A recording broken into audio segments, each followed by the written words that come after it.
الفاتحة إلى سيدنا ونبينا وحبيبنا وشفينا رسول الله محمد بن عبد الله صلى الله عليه وسلم، ثم إلى أرواح آباء وأخوانه من الأنبياء والمرسلين، ثم إلى أرواح أزواجه وأصحابه وأهل بيته الطيبين الطاهرين،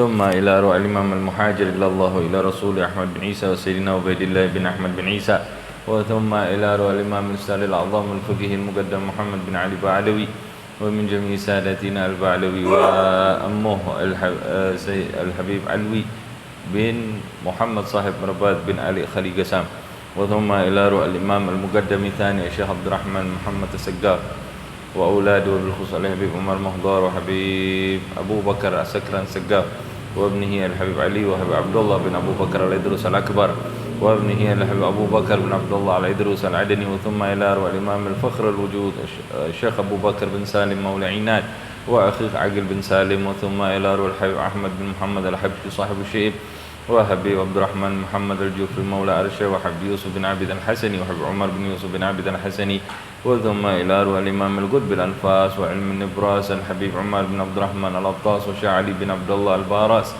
وثم إلى أرواح الإمام القطب الإرشاد وغوث البلاد والعباد الحبيب عبد الله بن علوي بن محمد الحداد، وثم إلى أرواح الحبيب أحمد بن زين الحبشي وعلامة الدنيا الحبيب عبد الرحمن بن عبد الله بن فقيه، وثم إلى أرواح الحبيب حسن بن صالح البهر الجفري، وثم إلى أرواح الحبيب أبو بكر بن عبد الله بن طالب العطاس، وثم إلى أرواح الحبيب طاهر بن حسن بن طاهر وأخوه الحبيب عبد الله بن حسن بن طاهر، وثم إلى أرواح الإمام القدوتنا وذخرتنا سيد المعلم سمك الدرار الحبيب علي بن محمد بن حسين بن عبد الله بن شاه الحبشي، وثم إلى أرواح الإمام القطب صاحب الدرك الحبيب أبو بكر بن محمد بن عمر بن أبو بكر بن عمر بن سقاف صاحب قرسي، وحبيب صالح بن محسن الحامد صاحب تانغو جنبر، وحبيب حسين بن هادي الحامد صاحب براني، وثم إلى أرواح الحبيب حسين بن أبو بكر الأدرو صاحب الوربتان، وحبيب علي بن عبد الرحمن بن عبد الله الحبشي صاحب كويتان، وحبيب علي بن حسين العطاس مؤلف تاج الأعراس، وثم إلى أرواح الحبيب سالم بن أحمد بن جندان ومشايخهم وتلاميذاتهم أجمعين، وثم إلى أرواح صاحب الولاية وصاحب المقام الحبيب عبد الله بن محسن العطاس مولى إمبان بوغور، وحبيب علوي بن محمد بن طاهر الحداد وأخوه الحبيب حسين بن محمد بن طاهر الحداد، وثم إلى أرواح المؤسس هذا المجلس الحبيب عمر بن حامد بن حدون العطاس، وثم إلى والدينا ووالديكم وأمواتنا وأمواتكم ومشايخنا ومشايخكم، وأن الله يعلي درجاتهم في الجنة ويكثر مثوباتهم ويضاعف حسناتهم ويحفظنا بجاههم وينفعنا بهم ويعيد علينا من بركاتهم وأسرارهم وأنوارهم وعلومهم ونفحاتهم في الدين والدنيا والآخرة. الفاتحة. الشيطان الرجيم. بسم الله الرحمن الرحيم. الحمد لله رب العالمين الرحمن الرحيم مالك يوم الدين، إياك نعبد وإياك نستعين، اهدنا الصراط المستقيم صراط الذين أنعمت عليهم غير المغضوب عليهم ولا الضالين آمين. بسم الله الرحمن الرحيم. الحمد لله رب العالمين. نويت التعلم والتعليم والتذكر والتذكير والنفع والانتفاع والإفادة والاستفادة والحث على التمسك بكتاب الله وسنة رسوله والدعاء إلى الهدى والدلالة على الخير ابتغاء وجه الله ومرضاته وقربه وثوابه سبحانه وتعالى. الحمد لله والصلاة والسلام على سيدنا رسول الله محمد بن عبد الله وعلى آله وصحبه ومن والاه. Subhanaka la ilma lana illa ma 'allamtana innaka antal alimul hakim. Rabbi shrah li sadri wa yassir li amri wahlul 'uqdatan min lisani yafqahu qawli, amma ba'd. Alhamdulillah, segala puji kehadirat Allah Subhanahu wa taala yang pada malam hari ini kembali memberikan kepada kita nikmat untuk kita bisa berkumpul, mutalaah, murajaah, membahas tentang malam hari ini kita akan membahas tentang fikihnya puasa. Karena ini kita insyaallah 2 minggu lagi lah ya, kurang lebih lah kita akan masuk puasa. Maka tidak ada salahnya kita terus mengulang-ulang tentang hal ini supaya puasa kita berkualitas ya. Masuknya bulan puasa kita nggak usah pusing. Kapan masuknya bulan puasa, ikutin pemerintah ya. Kita tidak berafiliasi pada salah satu ormas manapun. Kaidah syariat fikihnya kita ikutin pemerintah. Selama pemerintahnya benar, dia menjalankan, memanggil semua ormas-ormas dan memiliki orang-orang yang memiliki pengetahuan tentang itu, kemudian mereka melaksanakan sidang isbat, apapun ketetapannya kita ikutin. Kalau dibilang besok puasa, yang lainnya bilang besok nggak puasa, atau ada 1-2 yang bilang belum, masih lusa, ya udah kita ikutnya pemerintah. Kalau pemerintah bilang besok lebaran, yang lainnya bilang enggak, besok lusa baru lebaran, ya kita ikut pemerintah sesuai dengan apa yang ditetapkan oleh pemerintah. Saudi udah lebaran, bukan urusan kita. Saudi punya perhitungannya sendiri, kita di sini punya perhitungan kita sendiri, dan kita diperintahkan untuk dalam hal ini taat kepada ketentuannya pemerintah selama memang sudah ditetapkan dengan cara yang sesuai dengan syariat ya. Maka yang kita bahas sekarang adalah lebih kepada pertama bab arkanus shaum ya. Arkanus shaum, rukun-rukunnya puasa ya. Rukun sebagaimana yang sudah kita pahami, dia adalah tiang ya. Sesuatu yang harus didirikan, kalau rumah ya, sesuatu yang harus berdiri supaya rumah itu bisa dikatakan rumah. Ada atapnya, ada ruangan-ruangannya, kan perlu tiang semua tuh. Maka puasa itu, bangunan puasa itu juga perlu tiang-tiang yang harus ditegakkan supaya puasanya itu bisa berdiri, supaya puasanya itu bisa ditegakkan. Dan dia merupakan amalan-amalan yang wajib. Rukun itu merupakan amalan yang wajib dilakukan supaya ibadah puasanya seseorang itu bisa dihukumi sah atau tidak ya. Kalau ditinggalkan dia nggak sah, tapi kalau dia dilakukan maka dia sudah ditegakkan dan puasanya sah ya. Rukun-rukunnya puasa cuma ada 2 ya. Yang pertama niat, baik puasa wajib, dalam hal ini adalah puasa Ramadan atau puasa sunnah, tetap harus ada niat. Mahalluha fil qalb, tempatnya ada di dalam hati. Wa talaffuz biha, di dalam safinatun najah. Wa talaffuz biha sunnah, mengucapkannya itu adalah sesuatu yang disunnahkan ya.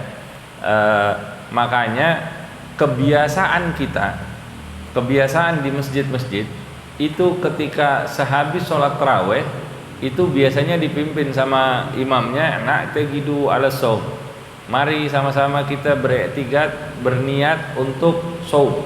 Nawaitu shauma ghadin an adai fardhi syahri ramadhan hadhihi sanati lillahi ta'ala. Emang disunnahkan untuk melafatkan niat itu ya. Wajibnya ada di dalam hati, harus hadir di dalam hatinya bahwa dia punya keniatan untuk berpuasa, dan talafut biha sunnah, melafatkannya adalah sunnah ya. Kalau dia lupa terhadap niatnya, besoknya dia puasa, wah semalam saya belum niat, puasanya sah? Nggak sah puasanya. Tapi dia tetap wajib untuk menahan dirinya dari makan ataupun minum. Tetap wajib buat dia untuk melakukan hal itu. Tapi dia wajib nanti di hari lain mengqadha puasanya karena dia lupa terhadap niatnya. Orang yang lupa sama niat itu sama kayak orang nggak niat sholat. Pokoknya datang aja ngikuti orang-orang, Allah takbir, Allahu akbar, Allahu akbar. Ini sama kayak orang, kalau di dalam riwayat itu sama kayak orang yang hijrah. Innamal a'malu binniyat wa innamal likulli imri'in ma nawa. Faman hijratuhu ila Allah wa rasuli fa hijratuhu ila Allah wa rasuli. Faman kanat hijratuhu ila dunya yusibuha aw imra'atin yankihuha fa hijratuhu ila ma hajara ilaihi. Kama qala sallallahu alaihi wasallam. Ibadahnya boleh sama. Dikatakan ulama itu hadis itu berkaitannya dengan niat. Ya, berkaitannya dengan niat. Hijrahnya sama. Sama-sama jauh, sama-sama kepanasan, sama-sama kesulitan, risikonya besar. Sama perjalanannya. Tapi siapa yang hijrahnya karena Allah dan Rasulnya, maka yang dia akan mendapatkan balasan dari Allah dan Rasulnya. Tapi siapa yang hijrahnya karena dunia yang dia cari, urusan fulus, atau perempuan yang ingin dinikahinya, karena ada orang yang hijrah ke Madinah ngikut gara-gara di Madinah ada perempuan yang mau dinikahi, fa hijratuhu ila ma hajara ilaih. Maka hijrahnya tadi itu dengan kondisi yang sama yang dirasakan, yang dia dapat bukan ganjaran dari Allah dan Rasulnya, tapi yang dia dapat ya udah sesuai dengan apa yang dia niatkan, ya. Itu kalau masih punya tujuan dunia, ya. Apalagi kalau dia nggak punya tujuan, ngikut aja, puasa aja, nggak pakai niat, lebih bahaya lagi, ya. Makanya niat itu jangan disepelekan, ya. Kalau Imam Malik meniatkannya 1 bulan penuh, kita niat puasa 1 bulan penuh. Tapi kalau Imam Syafi'i bilang enggak, setiap malam itu harus diniatkan. Karena ibadah itu, puasa itu ada awalnya, ada akhirnya. Sama seperti sholat. Kita sholat maghrib, selesai sholat maghrib salam, selesai sholat maghribnya. Ntar mau sholat isya, niat lagi sholat isya. Selesai salam sholat isya, selesai udah sholatnya.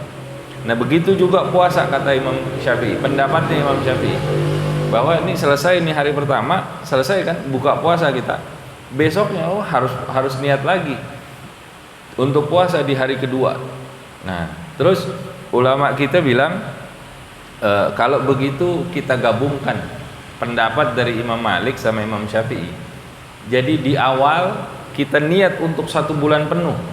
Karena pendapatnya Imam Malik, kalau kita berniat untuk 1 bulan penuh, terus tiba-tiba misalnya kita nggak ada umur sampai akhir Ramadan, baru 2 hari habis umur kita di dunia, maka kita akan mendapatkan pahala selama 1 bulan penuh, karena niatnya 1 bulan penuh. Nah, menghadapi 2 pendapat yang berbeda itu, kita ambil dua-duanya. Di awal kita niatin untuk puasa 1 bulan penuh, tapi di setiap malam kita perbarui niat kita untuk puasa di besoknya, puasa di besoknya. Jadi bukan pendapat itu kemudian diadu. Itu mereka, para imam itu, imam madhab itu berpendapat bukan sembarang berpendapat, ada dasarnya. Ya kita nih kalau mau ikutin yang paling hati-hati. Jadi dua-duanya kita ambil, jangan ambil yang gampang-gampang. Ambil kalau begini, ambil yang kuat. Dua-duanya kita ikutin. Waktu untuk berniat berbeda dengan ibadah yang lain untuk puasa nih. Kalau ibadah yang lain itu ghasdu syai' muqtarinan bi fi'lihi. Berniat melakukan sesuatu bersamaan dengan melakukan kegiatannya. Ente mau haji, kita baru nabung buat dapetin porsinya, udah termasuk niat haji belum? Belum. Karena kalau udah niat haji, niatnya kapan haji itu? Ntar di mikot. Ente udah berangkat ke sono, di mikot, ambil niat, pasang niat. Setelah itu pakai pakaian ihram. Setelah pakai pakaian ihram, terbatas semuanya. Ada hal-hal yang diharamkan. Kalau nggak boleh cukuran, misalnya paling gampang nih, nggak boleh cukur kumis segala macam, nggak boleh pakai wangi-wangian. Kalau dianggap niat ibadah haji itu dari mulai dia nabung porsi itu sudah masuk, maka saat itu dia udah terlarang. Iya, kalau cuman setahun 2 tahun, 12 tahun nunggunya, 20 tahun gondrong bisa, ya. Maka niat itu seperti itu. Untuk puasa diniatkan setiap malam. Pokoknya yang penting sebelum fajar. Sebelum fajar. Habis buka langsung niat buat puasa besoknya boleh? Boleh. Boleh. Habis tarawih boleh? Boleh. Habis makan sahur boleh? Boleh. Yang penting sebelum fajar, ya. Kalau dia niatnya kalau seseorang niat puasa wajib bersamaan dengan terbitnya fajar, adzan subuh, maka hukum puasanya enggak sah. Karena saat itu sudah masuk waktu ibadah puasa. Makanya kalau mau niat sebelum fajar, sebelum adzan subuh, ya. Kemudian kalau untuk puasa-puasa sunnah nggak ada masalah. Yang penting belum makan, belum minum, tidak berhubungan badan. Walaupun sudah siang, belum makan apa-apa, boleh dia masih berniat, ya. Kemudian rukun yang kedua, yang pertama tadi niat, yang kedua meninggalkan perkara-perkara yang membatalkan puasa. Yang membatalkan puasa ini yang muftirat, yang membatalkan ibadah puasa. Apa aja tuh? Makan, minum, berhubungan badan, ya, nggak boleh itu. Jadi selama puasa yang penting kita tinggalkan hal-hal tersebut. Saya lupa Beb, lagi puasa hari pertama, tiba-tiba siang otomatis aja begitu, pergi ke warteg, makan sama minum. Udah selesai baru inget, ya Allah, saya puasa, ini kan hari pertama puasa. Batal nggak puasanya? Nggak batal, karena dia lupa. Man nasiya wa huwa shaim, siapa orang yang lupa sedangkan dia sedang berpuasa, fa akala aw syariba falyutimma shaumahu fa innama at'amahu Allahu wa saqah. Dikatakan di dalam hadis riwayat Imam Bukhari Muslim, dikatakan siapa orang yang lupa makan atau minum sedangkan dia dalam keadaan berpuasa, maka sempurnakan, lanjutkan puasanya, karena makanan atau minuman tadi dia itu yang memberikan adalah Allah Subhanahu wa taala.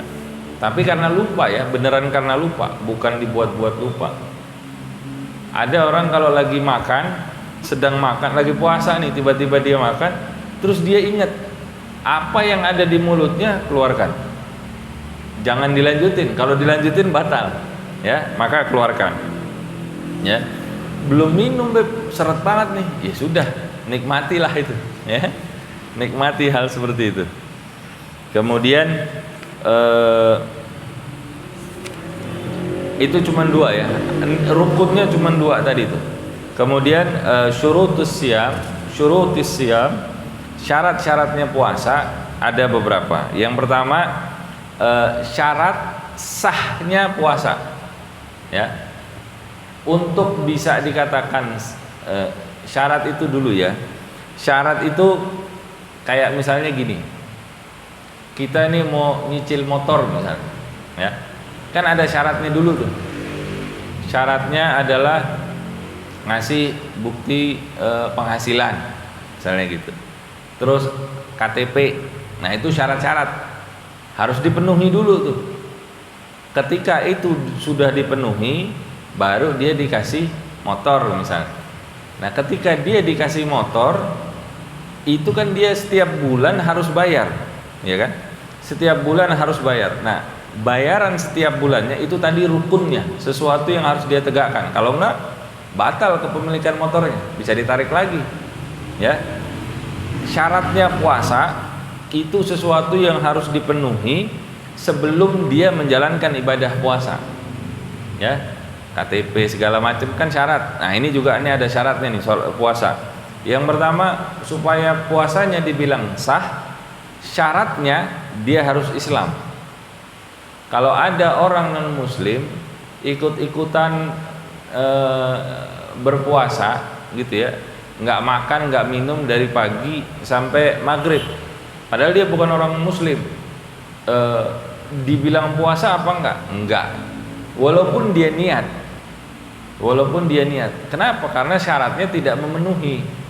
Mungkin dia sedang diet aja itu, diet keto atau diet apa begitu, ya.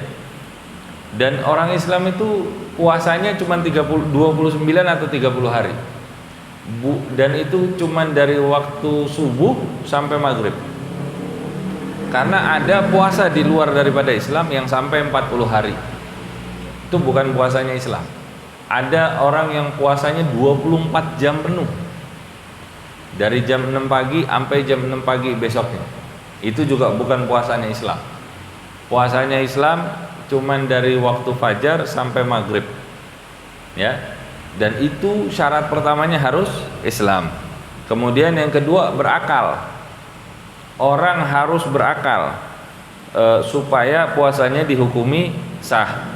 Kalau dia gila, dia Islam tapi gila, nggak ada akalnya, maka puasanya walaupun dia puasa nggak makan gitu, nggak makan nggak minum, tapi dia bukan orang yang berakal, puasanya nggak sah. Puasanya nggak sah, walaupun gilanya cuma sesaat. Kenapa kok bisa begitu? Ya karena ketika dia gila, hilang akalnya, dia nggak tahu apa yang terjadi dengan dirinya. Ketika dia tidak tahu dengan apa yang terjadi dengan dirinya, dia nggak ngerti nih, dia batal apa enggak, dia tadi makan apa enggak, minum apa enggak. Orang gila nggak ngerti dia. Yang terjadi dengan dirinya dia nggak paham, maka saat itu puasanya batal, ya. Puasanya anak kecil yang mumayyiz bagaimana? Puasanya sah, ya. Anak kecil yang sudah pintar, yang udah ngerti bedain mana yang baik, mana yang buruk, itu puasanya sah meskipun belum diwajibkan buat dia. Makanya ada latihan puasa buat anak kecil. Ada yang dilatihnya setengah hari dulu puasanya, ntar habis itu lanjut puasanya, nggak apa-apa, boleh. Dia yang penting mumayyiz, udah ada akalnya, udah bisa bedain mana yang baik, mana yang buruk. Kemudian Islam berakal. Kemudian yang ketiga, suci dari haid ataupun nifas, ya. Orang yang perempuan khususnya yang sedang haid atau nifas itu tidak sah menjalankan puasanya karena syaratnya belum terpenuhi, harus suci dari haid dan nifas. Makanya orang perempuan wajib untuk belajar tentang fikih perempuan ini.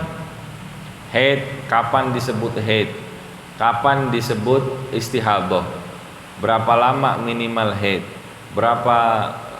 kapan itu dibilang istihadah, ciri-cirinya bagaimana. Mereka harus paham. Orang perempuan nih harus paham tentang hal tersebut. Kalau dia nggak paham, dia nggak akan bisa menjalankan ibadah puasanya dengan baik, ya. Maka perlu untuk mereka belajar tentang hal ini, ya. Kalau ada orang lagi puasa perempuan, tiba-tiba tengah hari datang haid, terus gimana dia? Disunnahkan baginya untuk menahan diri dari makan, minum, dan hal-hal lainnya yang membatalkan puasa sampai terbenamnya matahari. Dia puasanya sudah otomatis batal, sudah otomatis, tapi disunnahkan buat dia untuk menahan dirinya tetap, ya. Jangan gara-gara begitu kemudian jadi nggak puasa di hari itu. Kalau besok-besoknya terserah, besok-besoknya yang penting hormati aja orang yang sedang berpuasa, ya. Kemudian yang keempat, syarat sahnya puasa, berpuasa pada waktu yang diperbolehkan untuk puasa. Hari tasyrik boleh nggak puasa? Nggak boleh. Hari Idul Fitri, Idul Adha boleh puasa? Nggak boleh, ya. Supaya sah puasanya, ya dia harus tahu mana hari yang diperbolehkan puasa, mana yang tidak diperbolehkan untuk berpuasa. Makanya Islam itu dibina berdasarkan ilmu. Dikatakan di dalam matan Zubat, wa kullu man bighairi ilmin ya'malu a'maluhu mardudatun la tuqbalu. Siapa orang beramal tanpa didasari ilmu, maka amalnya tertolak, nggak diterima, ya. Itu penting buat kita. Umat Islam tuh harus cerdas dalam hal agama. Nggak mesti pinter, yang penting cerdas. Yang penting cerdas, tahu dia tentang ilmu-ilmu daripada ibadahnya. Karena tujuan utama kita dihidupkan oleh Allah Subhanahu wa taala ini untuk menghamba. Maka yang paling penting ilmu itu adalah ilmu penghambaan kepada Allah Subhanahu wa taala. Ya, ilmu ibadah kita, khususnya ibadah. Setelah itu muamalah, ya. Yang kedua tadi kan syarat sahnya puasa. Yang kedua sekarang syaratnya wajib puasa. Syarat-syaratnya wajib puasa. Syarat wajib puasa ada 5.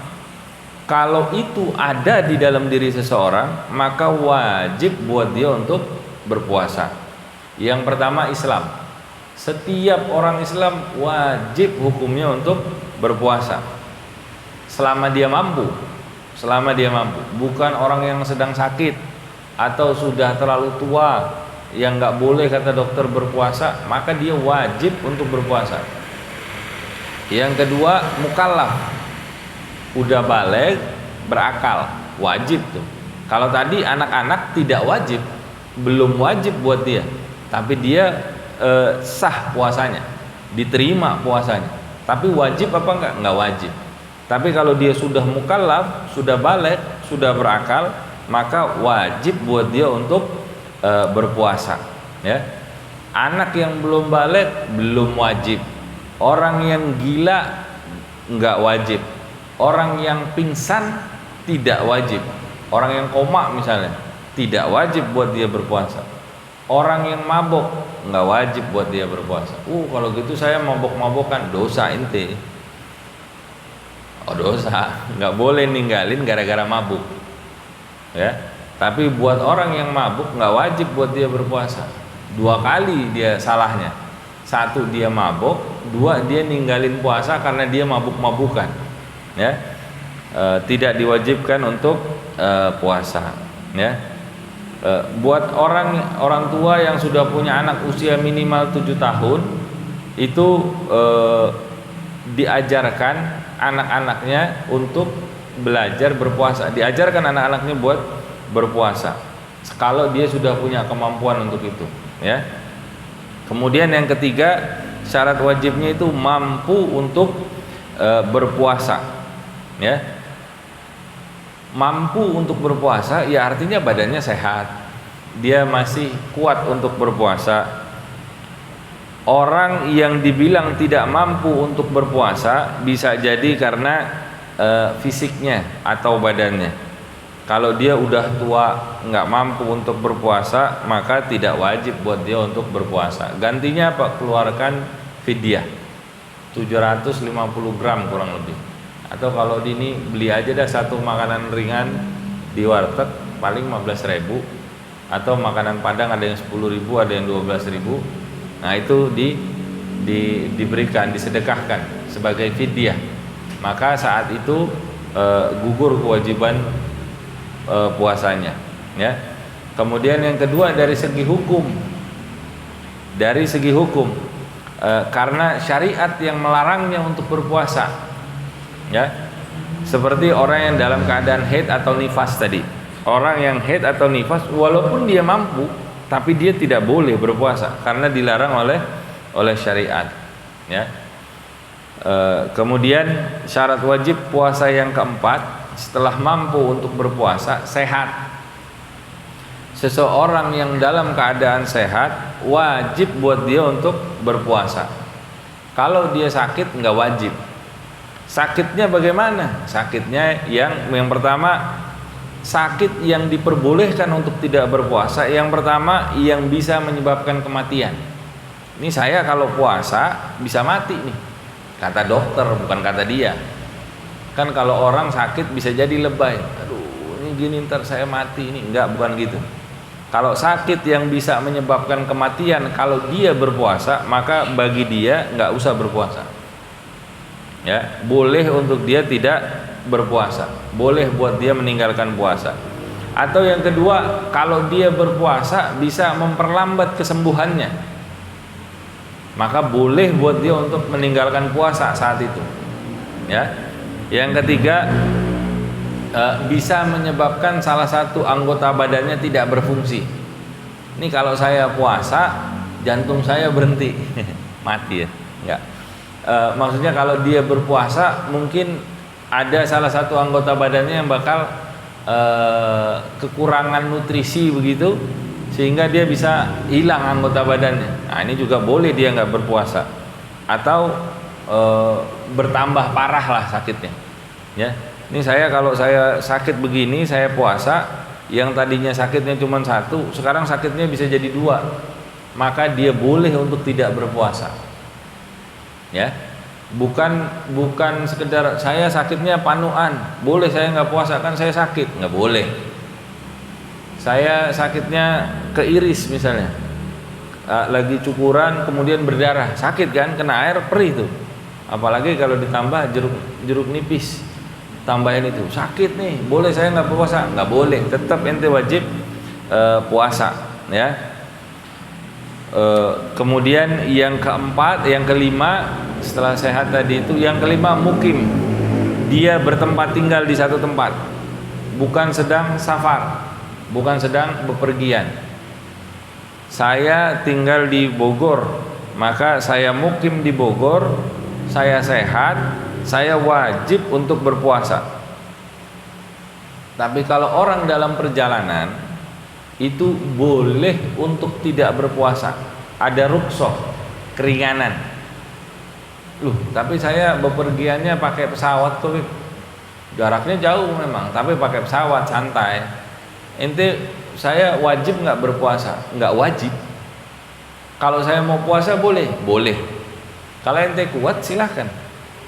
Saya berangkat dari Jakarta terus ke mana begitu, yang lebih cepat buka puasanya dari sini mana? Ini contoh misalnya ke India gitu ya, ke India. India dari sini 4 jam naik pesawat. Terus udah gitu lebih cepat lagi. Misalnya ini, saya nggak tahu aslinya. Lebih cepat di sono bukanya sebetulnya. Jadi di sini baru jam 2, di sono udah buka puasa. Tapi saya dalam perjalanan. Saya berangkatnya sebelum sahur ya. Saya berangkat sebelum sahur. Jam 3 saya udah berangkat dari Bogor sampai ke bandara. Di bandara jam 5 subuh misalnya. Terus pesawatnya setengah 6. Sampai di sono nyampainya lebih cepat, buka puasanya lebih cepat. Tapi boleh nggak saya nggak puasa? Boleh nggak puasa, karena kita musafir. Tapi kalau saya mau puasa, boleh. Kalau mau puasa silahkan. Tapi kalaupun enggak apa-apa, nggak apa-apa. Emang ada rukhsah di dalam syariat, ya. Jadi mukim itu salah satu syarat wajib untuk berpuasa. Kalau ente nggak kemana-mana, tinggalnya di Bogor, cuman pulang pergi kerja doang, itu juga nggak jauh, maka tetap wajib buat dia berpuasa, ya. Jadi kalau untuk musafir itu ada syarat-syarat lagi yang harus dipenuhi. Satu, keluarnya sebelum subuh. Kalau dia keluarnya setelah subuh, tetap wajib buat dia berpuasa. Wah, perjalanan saya tapi berat. Ya kalau ente di perjalanan ente nggak kuat, ente boleh buka puasa. Tapi setiap berangkat, ketika berangkatnya itu tetap wajib buat dia berpuasa. Ya. Ada yang mau ditanya dulu soal itu? Syarat wajibnya puasa. Nggak ada ya? Atau nanti disimpan buat ntar tanya jawab. Kemudian babu sunanis shaum, ya. Perkara-perkara yang disunahkan di dalam berpuasa. Yang pertama, menyegerakan buka. Kalau sudah azan, yakin itu azan untuk berbuka puasa, azan maghrib, maka segerakan berbuka. Jadi kalau udah azan maghrib, bukan langsung baca doa Allahumma lakasumtu wa bika amantu, bukan. Azan maghrib, ambil korma kalau punya, makan. makan. Setelah itu baru doa, Allahumma lakasuntu. Ya Allah, saya sudah berpuasa. Kalau dia berdoa dulu, dia belum buka puasa, masih berpuasa. Paham ya? Jadi begitu azan, ambil kurma atau air putih. Ambil kurma dulu lah, makan, habis itu baru berdoa, Allahumma lakasuntu wa bika amantu wa ala rizqika afdartu birahmatika ya arhamar rahimin. Atau dhahabad dhama wa ibtalatil urub wa tabatil ajr insyaallah. Doanya mau doa apa aja terserah. Ya, mau Allahumma lakasuntu boleh, mau dhahabad dhama boleh. Apa aja doanya, mau digabungin tuh semua doa silahkan. Yang penting makan dulu, menyegerakan berbuka puasa. Setelah yakin ya, setelah yakin. Kalau masih ragu jangan. Kalau masih ragu jangan. Biasanya orang yang ragu karena dia tinggal di tempat yang nggak biasa dia tempatin. Ya, nih dia datang subuh nih kok adzannya agak jauh ya. Yang ini 3 menit baru adzan yang sono baru adzan. Biar ada tuh yang begitu. Ini udah adzan, selang beberapa menit baru yang lain adzan. Ada tuh yang begitu. Nah nanti bukanya juga pastikan dulu bahwa ini sudah adzan. Atau kan sekarang sudah ada aplikasi lah ya, aplikasi. Atau nonton TV, lihat di TV. Kalau di TV setempat sudah berbuka puasa, atau lihat keadaan sekitar. Yang penting harus yakin bahwa ini sudah waktunya berbuka, maka disegerakan berbuka puasa. Kemudian sunnah yang lainnya, yang kedua adalah makan sahur. Disunnahkan untuk sahur. Sunnahnya malah mendekati waktu subuh, waktu sahar. Dibilang waktunya sahur. Ya, pendapat yang kuat, walaupun kenyang, katanya Imam Syafi'i, disunnahkan tetap untuk memakan sahur. Walaupun cuma sebutir kurma, saya masih kenyang nih, tetap sahur, niatin sahur makan 1 butir kurma, tetap disunnahkan. Karena riwayat dari Rasulullah Sallallahu Alaihi Wasallam dikatakan, bersahurlah kalian karena di dalam sahur itu tasahharu fa inna fis sahuri barakah. Bersahurlah kalian karena di dalam sahur itu, di dalam makan sahur itu terdapat keberkahan. Ya, terdapat keberkahan. Rawahul Bukhari wa Muslim. Ya. Wa qala Rasulullah ista'inu binaumin nahari ala qiyamil lail wa bi aklis sahuri ala siyamin nahar. Bantulah, di dalam riwayat yang lain juga dikatakan, bantulah puasa kalian dengan tidur di siang hari, bukan tidur sepanjang hari, tidur di siang hari supaya bisa bangun beribadah pada malam hari. Ya, makanya sunnah tidur siang itu sunnah. Tapi kalau orang tidur siang tanpa diniatkan sunnah, dia nggak dapat sunnahnya. Jadi kalau mau tidur siang, niatin sunnah. Apalagi pas bulan puasa, kan demen tuh. Ya, lagi lapar-laparnya siang tengah hari, wah ini ada sunnah tidur siang. Niatin tidur siangnya itu untuk sunnah, supaya ntar malam bisa bangun ibadah di malam hari. Dan dengan makan sahur, bangun di malam hari ibadah, biar kata cuma 2 rakaat nggak apa-apa. Ya, habis gitu makan sahur, walaupun cuma dengan 1 butir kurma. Ya, supaya bisa kita puasa di siang hari. Ya. Kemudian yang ketiga, memberi makan orang yang berpuasa. Wah, orang lagi puasa dikasih makan, maksudnya kasih bukaan puasa ya. Walaupun dengan sebutir kurma. Baiknya cari, makanya kalau di bulan puasa tuh banyak orang yang sering bagi-bagi makanan buka puasa, walaupun cuma 3 butir kurma sama air putih. Ya, sama air putih. Lebih utama yang mengenyangkan, tapi minimal dengan 1 butir kurma, bukan 1 biji kurma ya, 1 butir. Kalau biji kurma buat apa? Ya, 1 butir kurma. ya. Itu ada hadisnya juga, ya. Atau kalau misalnya kita nggak bisa bagi-bagi, ini tabarukan aja. Kalau makanan buka puasa kita kasih sama teman kita. Jadi kita ngasih dia buka puasa. Ntar temennya kalau pinter dia juga akan kasih makanan buka puasanya ke kita. Jadi kita dapat dua manfaat, ya. Boleh nggak begitu? Ya silahkan aja, nggak ada apa-apa. Yang penting kita ngasih makanan orang berbuka, dia juga ngasih makanan orang berbuka. Kita cari yang paling enak yang bisa kita makan, kita kasih ke orang. Mudah-mudahan orang itu juga akan ngasih yang terbaik buat kita, ya. Ya tapi tetap yang dimaksudkan adalah ngasih orang lain itu berbuka puasa. Ya sebetulnya kita sama teman kita kan orang lain juga, ya.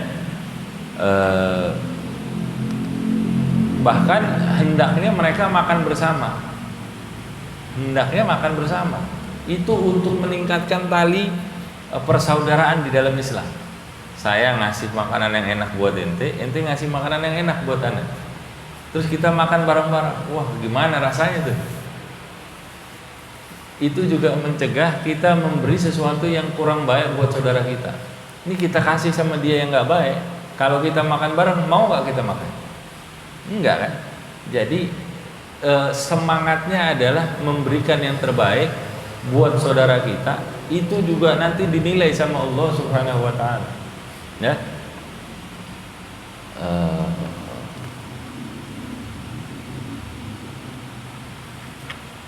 Kemudian yang disunahkan juga itu mandi janabah sebelum fajar. Kalau dia dalam keadaan junub, ya. Disunahkan. Orang kalau masih dalam keadaan junub, azan subuh, puasanya bagaimana? Puasanya jalan terus, karena tidak disyaratkan.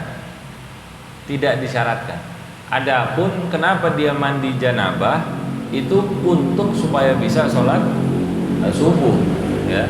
Tapi kalau misalnya memang dia dalam keadaan junub, disunnahkan untuk mandi junubnya itu, mandi dari janabahnya itu sebelum fajar, ya.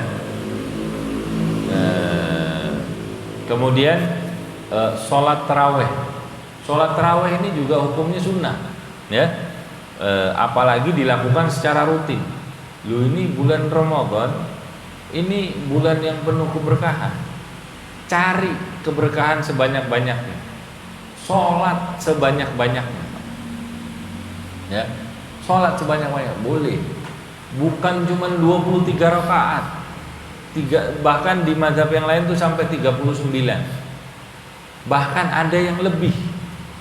Nih habis sholat di sini 23 rakaat, ntar dia pergi ke masjid yang lain, dia laksanakan sholat yang 20 rakaatnya, atau di tempat pertama dia nggak ngikut witir, cuma 20 rakaatnya, nanti pindah ke masjid yang lain 20 rakaat lagi.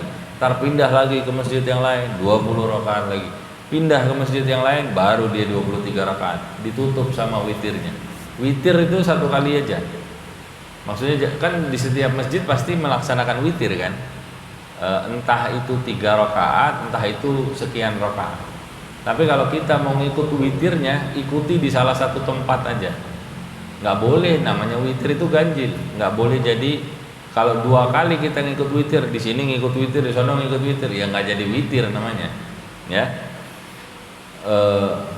Bukan cuman, jadi nggak perlu mempermasalahkan mana yang sini 8 rakaat, 11, di sini 23, saya ikut yang mana? Yang mudah bagi ente yang mana? Ngikut yang 11, silahkan. Ngikut yang 23, bagus.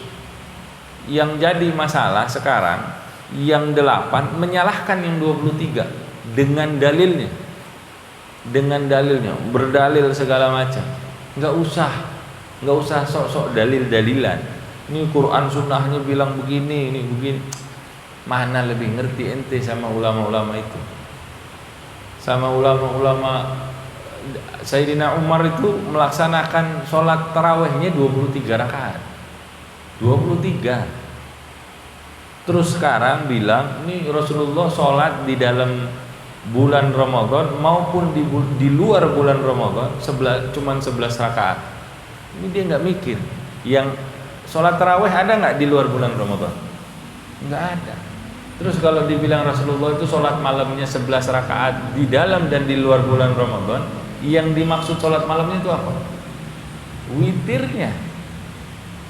Karena kalau itu dibilang dalilnya tarawih itu adanya cuma di bulan Ramadan.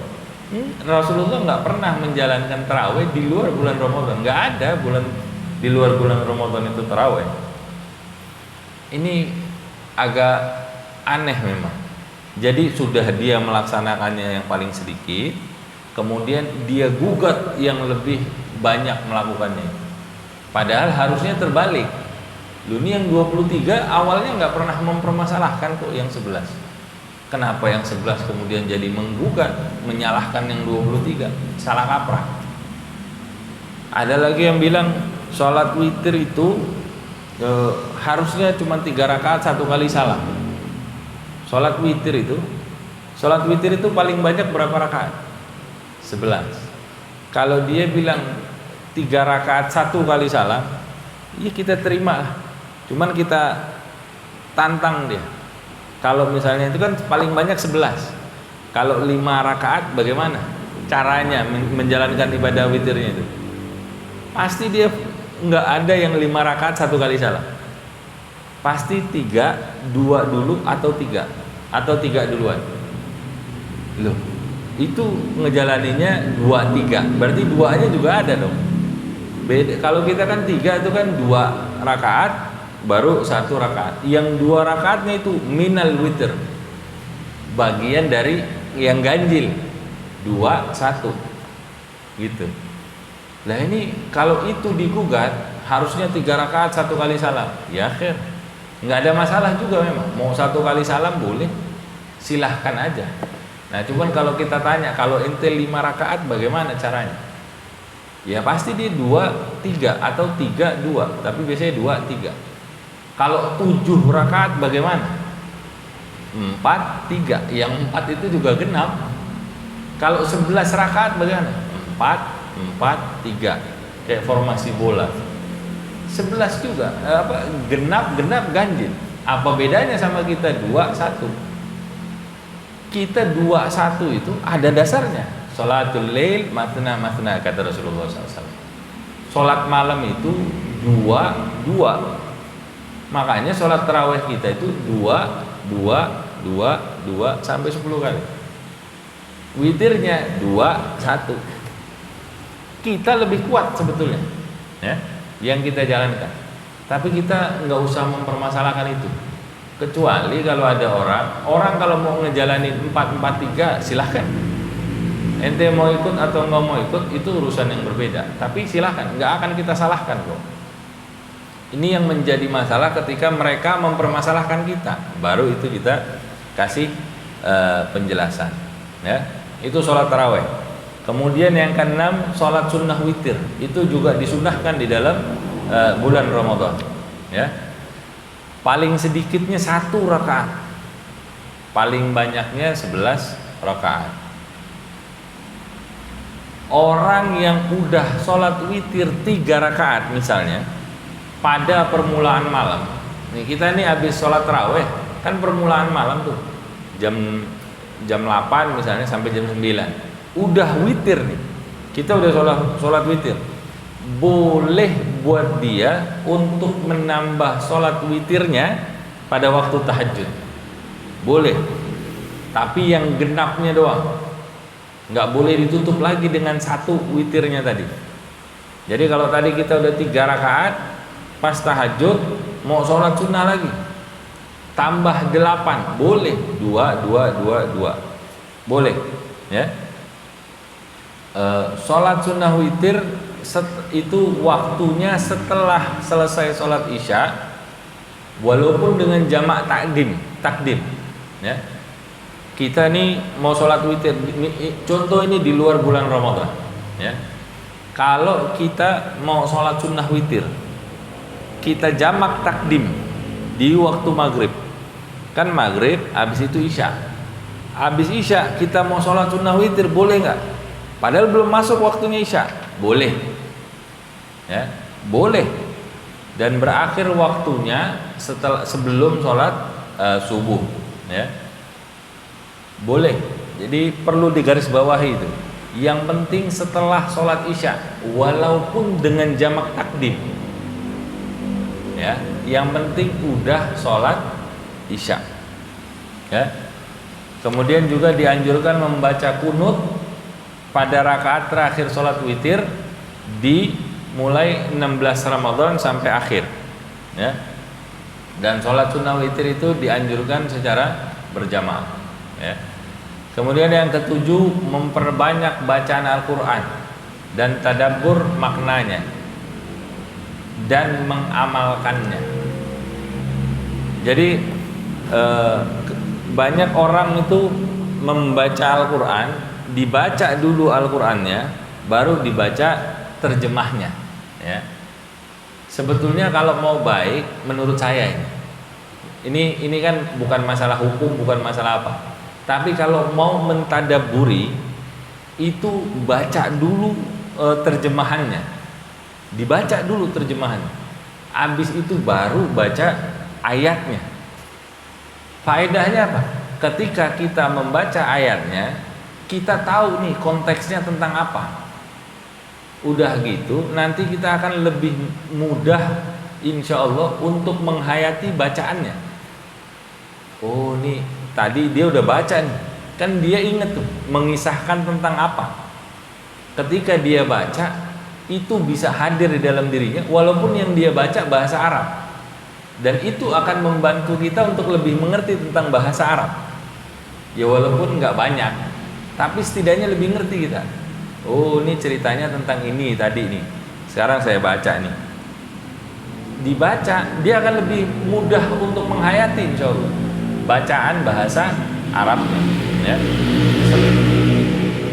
Setelah itu baru silahkan tadaburi, ya. Kemudian memperbanyak amal soleh, zikir, doa, sholawat kepada Rasulullah SAW, sedekah, senyum sama orang, lapar senyum sama orang, sedekah juga itu, ya. Karena amalan-amalan itu dilipat gandakan pahalanya oleh Allah Subhanahu wa Ta'ala. Ya, somtu shaim tasbih, wa naumuhu ibadah, wa du'auhu mustajab, wa amaluhu mudha'af. Diamnya orang yang berpuasa dihitung sebagai tasbih. Diem, nggak ngapa-ngapain, diem, dihitung sebagai tasbih. Tidurnya dihitung sebagai ibadah. Doanya mustajab, dikabulkan, dan pahala amalannya dilipat gandakan. Hadis riwayat Imam Ad-Dailami, ya. Kemudian yang kesembilan yang disunnahkan, menghadiri majelis-majelis ilmu, ya. Beberapa, mungkin sebagian besar majelis-majelis taklim itu kan tawaguf, berhenti sebentar di bulan Ramadan karena mengkhususkan diri untuk ibadah. Ya nggak apa-apa juga. Tapi kalau masih menjalankan majelis-majelis ilmu itu akan lebih baik. Para salafus saleh itu meriwayatkan, siapa orang yang menghadiri majelis taklim di bulan Ramadan, maka Allah akan menulis baginya pada setiap langkahnya pahala ibadah yang luar biasa. Ya. Makanya itu biasanya di malam hari sebelum taraweh atau setelah taraweh sebelum witir itu ada kultum, walaupun cuma sedikit, walaupun cuma 7 menit atau 10 menit atau 15 menit. Yang penting tetap ada pelajaran yang bisa diberikan. Karena majelis ilmu di bulan Ramadan, di luar bulan Ramadan aja itu pahalanya luar biasa. Apalagi dilakukan di dalam bulan Ramadan. Pahalanya berkali-kali lipat, dilipat gandakan oleh Allah Subhanahu wa Ta'ala. Kemudian memperbanyak i'tikaf, ya, berdiam diri di masjid untuk mengharapkan kedatangan malam Lailatul Qadar. Niatnya harusnya lillah, kita niat lillah. Karena kita mengharap kepada Allah, maka harapkan kepada Allah supaya amal kita itu menjadi sebab kita mendapatkan malam Lailatul Qadar. Keutamaan dari Lailatul Qadar, ya. Dan itu Lailatul Qadri khairun min alfi syahr. Lailatul Qadar itu kalau kita niatkan ibadah kita betul-betul kepada Allah Subhanahu wa taala, boleh jadi Allah akan berikan kepada kita kenikmatan malam Lailatul Qadar yang itu lebih baik dari 1000 bulan. 1000 bulan dihitung 83 tahun. Ya, lebih dari 83 tahun beberapa bulan lah begitu ya. Kemudian juga disunnahkan untuk memberi nafkah kepada keluarga atau kerabat di bulan Ramadan dengan kadar yang lebih dibandingkan dari bulan-bulan yang lain. Karena nafkah yang paling utama itu kepada keluarga. Kepada keluarga. Dan kelebihan yang kita berikan itu terhitung sebagai amalan kita. Kita berikan normal aja itu sudah merupakan amal kita. Di bulan-bulan lain, di bulan Ramadan dilipat gandakan sama Allah. Apalagi kalau kita tambahkan. Ini mungkin ini yang menjadi dasar kenapa di Indonesia itu ada THR. Ya. Mungkin dulu ulama-ulamanya bilangin sama pemerintah, ente ketika bulan Ramadan, ente berikan kelebihan kepada karyawan-karyawan ente supaya mereka bisa menjalankan sunnah ini. Siapa tahu ya, sumbernya dari sini, siapa tahu, wallahu a'lam. Nanti dijadikan penelitian S2 itu. Ya. Yang ada nggak yang ngedalamin ilmu Islam? Siapa tahu ada, silahkan digali. Kemudian selanjutnya menjaga lisan dari mencaci maki orang lain. Dan kalau dia dicaci maki, dihina, direndahkan sama orang, sunnah untuk mengingatkan dirinya sendiri dengan lafaz ini sesungguhnya saya ini sedang berpuasa. Jangan itu sedang mengingatkan diri bahwa jangan nih orang sedang berbuat buruk sama saya, jangan kamu membalas keburukan itu dengan keburukan. Jangan dibalas dengan keburukan, ya. Lafadznya dibacanya di dalam hati untuk mengingatkan diri. Boleh diucapkan dengan lisan, kalau yang penting jangan sampai riya. Jangan sampai dengan mengucapkan begitu kemudian orang bilang cie puasa nih. Nggak usah. Jangan niatkan karena riya, pengen dipandang sebagai orang yang berpuasa, jangan. Ya. Tapi niatkan untuk mengingatkan diri kita ini nggak boleh mengkotori lisan kita dengan hinaan, cacian, makian, ya. Fa idza shama ahadukum fajahila alaihi rajulun aw syatama falyaqul inni shaim. Hadis riwayat Imam Abu Dawud, ya. Kemudian juga disunnahkan untuk mandi di setiap malam pada bulan Ramadan. Kapan waktunya? Setelah terbenamnya matahari. Jadi habis buka puasa segala macam, sholat, mau sholat isya, sunnah untuk mandi. Supaya apa? Supaya seger badan. Jadi sholat isyanya itu semangat. Kalau belum mandi biasanya masih, apalagi baru habis makan banyak. Baru habis makan banyak, lemes dia. Minumnya es teh manis, tambah lagi es kelapa manis. Wah, tambah lemes. Minum yang manis-manis, manisnya manis begitu, minumnya es, tambah lemes dia. Es itu bukan bikin seger, bikin lemes nanti, ya. Makanya kalau bisa buka puasa jangan pakai es-esan, nggak bagus buat badan, ya. Pakai yang hangat-hangat boleh, ya. Teh manis hangat, pakai es nggak? Pakai. Kalau nggak pakai es, teh manis kan, teh manis, ya. Kemudian dia tetap menjaga diri agar berbuka puasa dengan makanan yang halal, ya. Jangan ngambil dari orang atau ngambil nggak pakai izin, ya.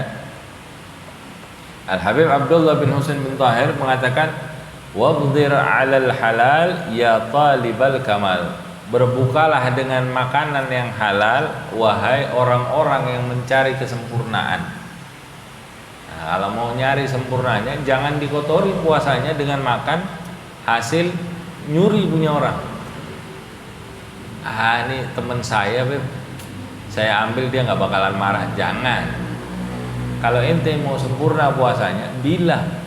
Kalau dia ngasih izin, alhamdulillah. Kan kita nggak tahu, siapa tahu dia lagi pengen tuh makanan atau minuman. Kalau kita ambil, dia sakit hati. Cuman karena kita temennya, terus dia ya udah dah, ya udah dahnya terpaksa gitu. Jangan ya. Ini masih mau lanjut kan? Nggak apa-apa ya. Udah capek nih tapi pada kakinya udah. Tapi sedikit lagi lah nih.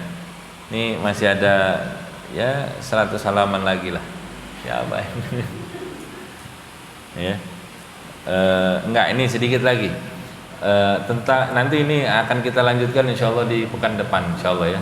Panjang umur, sehat walafiat. Makanya yang datang sekarang minggu depan harus datang lagi ya. Biar sempurna nih. Yang kita dapetin ilmunya enggak separuh-separuh. Bab makruhat as-shaum. Bab perkara-perkara yang dimakruhkan dalam berpuasa. Makruh ya. Makruh itu tidak membatalkan, cuman nggak bagus untuk dilakukan. Di antara perkara-perkara yang hukumnya makruh kalau dilakukan dalam keadaan berpuasa, yang pertama mencicipi makanan atau minuman tanpa ada kepentingan. Kalau orang perempuan masak, boleh nggak dia mencicipi? Boleh. Makruh? Tidak. Yang penting sekedar mencicipi dan tidak ditelan. Habis dicicipin, dilepeh, diludahin. Ya, hukumnya nggak makruh kalau begitu. Tapi kalau sudah nggak ada kepentingan, kita nih orang laki nggak masak, tinggal makan doang ntar, nggak ada kepentingan, main ikut-ikut nyicipin, enak nggak nih makanan, dicicipin sama dia, dilepeh juga, perbuatannya makruh karena dia nggak ada kepentingan soalnya. Ya. Kemudian yang kedua yang dimakruhkan, terlalu kenyang saat sahur. Ya. Karena itu bisa menghilangkan faedah dari puasa. Puasa itu supaya kita ngerasain apa yang dirasain sama orang yang biasa lapar, supaya jiwa empati kita, simpati kita sama orang, empati itu lebih tinggi daripada simpati ya. Empati kita itu ada gitu. Kita mau mikirin saudara-saudara kita yang ngerasain, oh laparnya begini ya, nggak makan, nggak minum. Ini saudara-saudara saya banyak yang begitu ternyata orang-orang muslim. Maka dengan berpuasa dia harusnya merasakan juga hal tersebut. Tujuannya tuh itu, faedahnya salah satunya. Kalau dia terlalu kenyang di saat sahur, siangnya dia nggak akan merasakan kesulitan itu. Rasa lapar, rasa haus, ya dahaga itu dia nggak ini. Supaya apa tadi? Supaya mengingat saudara kita, orang-orang muslim yang lain banyak yang dalam keadaan kelaparan. Dan faedah lainnya adalah untuk menutup pintu maksiat. Loh, kok bisa? Iya bisa. Karena kalau perut terlalu kenyang, karena kata salafus saleh, maka akan mempermudah tubuh untuk melakukan maksiat. Kenapa? Karena hawa nafsunya sudah terpenuhi. Ketika hawa nafsunya terpenuhi, hawa nafsu itu menjadi kuat. Ketika hawa nafsu kuat, dia akan mudah berbuat maksiat. Itu hawa nafsu tuh sifatnya memang begitu. Tapi kalau hawa nafsu kita tekan dengan kita berpuasa, merasakan rasa lapar, maka hawa nafsu itu juga menjadi lemah. Ketika dia lemah, pintu maksiat itu tertutup. Males kita mau ngelakuin maksiat. Aduh, maksiat, lapar saya. Untung loh itu, dengan kita lapar kita nggak jadi maksiat. Dengan kita minimal kita nggak jadi maksiat, itu udah satu hal yang luar biasa. Sudah luar biasa. Walaupun kita lapar, tapi jadinya kita nggak melakukan maksiat kan? Itu untung nggak? Apa rugi? Untung nggak maksiat itu. Untung. Walaupun kita belum bisa beribadah taat dengan baik, minimal kita nggak melakukan maksiat. Kan itu keuntungan buat kita. Makanya salah satu tujuannya puasa adalah supaya perut tidak terlalu kenyang.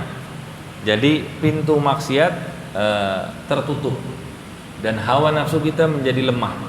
Ya. Yang dimakruhkan lagi kemudian banyak tidur di siang hari. Banyak tidur yang disalahkan. Yang makruh itu banyak tidur. Boleh nggak? Boleh. Masalah boleh atau nggak boleh? Boleh. Tidur siang hari itu supaya niatnya malam bisa bangun, malah sunnah hukumnya. Tapi kalau udah kebanyakan tidur, hukumnya malah makruh, dibenci. Mau ngapain siang-siang tuh tidur mulu? Kita ini tetap harus aktif, ya, tetap harus aktif. Orang kalau kebanyakan tidur, faedah puasanya buat apa? Cuma nambah-nambah berat badan toh. Makan, habis sholat subuh, syuruk, tidur. Bangun jam 9, sholat duha, tidur. Bangun, sholat zuhur, habis sholat zuhur, tidur. Bangun asar, udah nggak bisa tidur lagi. Ngapain dia? Ya udah jalan-jalan, cari bukaan. Terus faedah puasanya buat apa? Ya.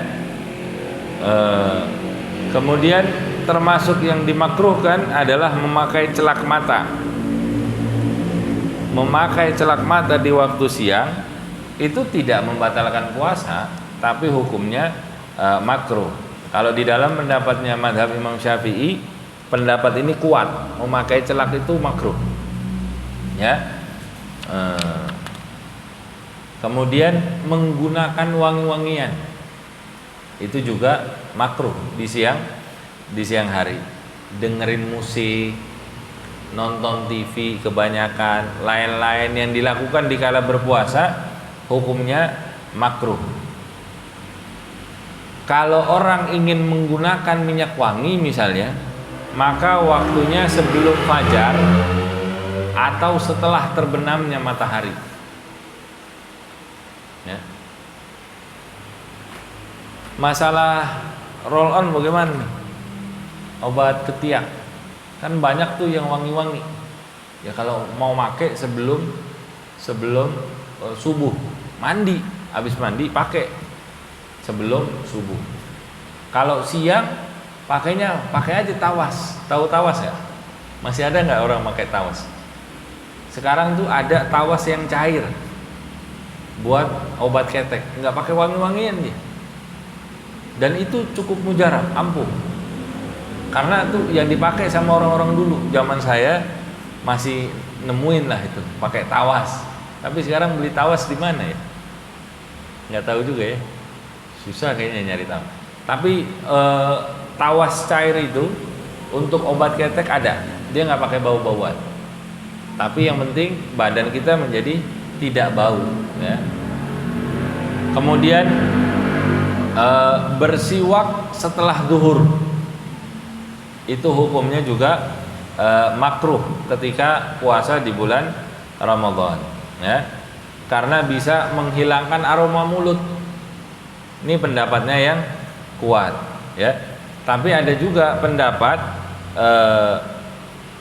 dari Imam Nawawi, hukum bersiwak setelah zuhur itu tidak makruh. Jadi ada perbedaan pendapat. Ada yang memakruhkan, ada yang tidak memakruhkan. Yang memakruhkan karena alasannya bisa menghilangkan aroma mulut, ya. Yang tidak memakruhkan karena itu tetap disunahkan. Bersiwak itu tetap disunahkan. Mana pendapat yang mau dipakai? Silahkan pilih, ya. Cuman kalau pendapat yang kuat hukumnya makruh. Tapi pendapatnya Imam Nawawi enggak. Boleh ngikut mana pendapat yang mau dipilih, silahkan aja. Jadi nggak perlu menyalahkan orang yang bersiwak waktu sholat asar dia siwakan, boleh nggak? Silahkan aja. Mungkin dia pegang pendapatnya Imam Nawawi, ya. Kemudian berkumur-kumur ketika puasa tanpa sebab yang dibenarkan oleh syariat, ya, hukumnya juga makruh. Kalau lagi wudhu ketika kita puasa duhur, kumur-kumurnya juga ala kadarnya aja, ya, nggak usah yang sampai gitu, jangan, ya, sekedar kumurnya itu sebetulnya kumur sama istinsyar itu enak kalau pakai sunnahnya yang satu kali. Jadi misalnya ambil air, masukkan ke mulut, lanjutkan ke hidung. Jadi yang masuk dipastikan sedikit. Beda kalau kita ambil mulut, kemudian istinsyarnya sendiri lagi. Itu potensi kumur-kumurnya malah lebih banyak airnya. Ya. Begitu juga istinsyarnya ketika kita hirup airnya, itu boleh jadi peluang sengak sampai naik ke dalam itu lebih besar. Makanya dibiasain kalau untuk kumur sama hidung itu pakai satu inian, ya, ambil buat kumur kemudian teruskan ke hidung, itu akan lebih aman ketika apalagi ketika kita sedang berpuasa. Kalau lagi mandi terus dia kumur-kumur, jangan. Kumur-kumurnya aja itu makruh, apalagi sikat gigi. Sikat gigi ini di dalam odolnya itu kan ada pewanginya, ada pembersihnya, ada rasa-rasa manisnya. Kalau mau sikat gigi setelah sahur sebelum adzan, ya. Sikat giginya gimana? Kalau ketika puasa nggak apa-apa, makruh, tapi tidak apa-apa, tidak membatalkan, tapi makruh hukumnya, dibenci, ya. Kalau udah dibenci gitu mendingan tinggalin aja tuh. Diatur jadi sikat giginya sebelum subuh, ya. Lagi mandi juga jangan madmadhah, jangan kumur-kumur. Lagi mandi shower gitu. Jangan, ya. Kemudian makruh juga hijamah, bekam. Ya. Karena dikhawatirkan melemahkan dirinya. Kalau mau bekam di luar bulan puasa atau di waktu malam, ya.